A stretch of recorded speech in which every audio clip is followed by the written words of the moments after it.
ஆசைகளும் உண்டாகும். நான் இந்த மாதிரி பண்ணணும், இந்த மாதிரி வரணும், இப்படி மேலே வரணும், உயரணும். அந்த விருப்பத்தையும் வாஞ்சையும் உங்களுக்குள்ள வைக்கிறவர் யாருன்னா ஏசப்பா தான் உங்களுக்குள்ள வைக்கிறார். கண்டிப்பாக சொல்கிறேன், இந்த சத்தத்தை கேட்கிற நிறைய பேருக்குள்ள விருப்பங்கள் எழும்பிக் கொண்டே இருக்கலாம்.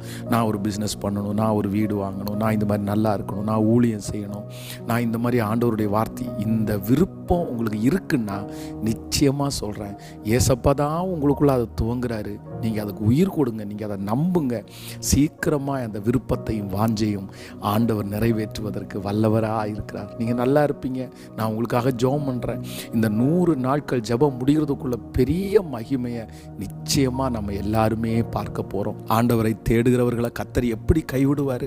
டெய்லி ஆண்டவரை நோக்கி பாடுகிறவர்களை எப்படி கர்த்தர் கைவிடுவார்? இந்த 100 days ஜெபம் ஒரு ரொம்ப வேல்யூபிளாக நம்முடைய வாழ்க்கையில் ஜீவனோடு இருக்கிற வரைக்கும் மறக்க முடியாத ஒன்றாய் கர்த்தர் மாற்றுவார்.